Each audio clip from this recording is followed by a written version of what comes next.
चिन्योट के नवाई इलाका रमाना जनूबी में वाक़या गवर्नमेंट हाई स्कूल में ज़ेर तालीम 7वीं जमात के तालिब इल्म काशिफ मुमताज़ ने अपनी जेब खर्ची जमा करके खिलौना ट्रैक्टर, रूटर वेटर, क्रेन और पानी में चलने वाली मैरीन कश्ती बना डाली। मैंने एक ट्रैक्टर बनाया है और क्रेन और एक रूटर बनाया है। मैं ये चीज़ें अपनी जेब खर्ची से बनाता हूँ और मैं अपने दोस्तों को भी मशवरा देता हूँ कि ऐसी चीज़ें बनाया करें।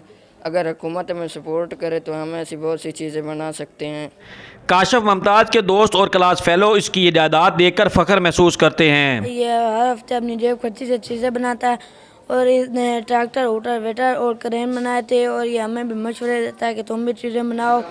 अगर हमें हुकूमत सपोर्ट करे तो हम भी चीज़ें बना कर पाकिस्तान का नाम रोशन कर सकते हैं। काशिफ मुमताज़ दूसरे तालिब इल्मों से हट कर है, सारा दिन पढ़ाई और नित नए सवालात करता है। ये हर वक्त कुछ न कुछ करने का जज्बा लिए फिरता है। काशिफ मुमताज़ क्लास 7 का स्टूडेंट है, गवर्नमेंट हाई स्कूल चाक नंबर 223 में ज़ेर तलीम है।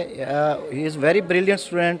ये अपनी क्लास में हमेशा पहली, दूसरी, तीसरी पोजीशन पे ही रहता है और उसके साथ साथ ये हमेशा कोई ना कोई इनोवेटिव मॉडल देता रहता है। अभी रिसेंटली इसने एक क्रेन का मॉडल दिया है जो बहुत ही फंक्शनल है, बहुत इफ़ेक्टिव है। इसके साथ साथ उसने पहले भी एक ट्रैक्टर रोटावेटर मॉडल दिया है। उससे पहले ये चेंगची और ये रिक्शा जो होता है उसका भी मॉडल दे चुका है और ये बहुत ही मोटिवेटेड स्टूडेंट है। ये मैं चाहता हूँ कि उसको किसी तरह चैनलाइज किया जाए ताकि वो अपनी सलाहियतों को बरूए-कार ला सके। काशिफ मुमताज़ के वालिदैन कहते हैं कि हम बच्चे को बेहतर तालीमी इदारों में दाखिल नहीं करवा सकते। हुकूमत काशिफ मुमताज़ और उस जैसे बच्चों की सरपरस्ती करे तो ये मुल्क के लिए मुफीद साबित हो सकते हैं। अमीर उमर चमन, ARY न्यूज़, चिन्योट।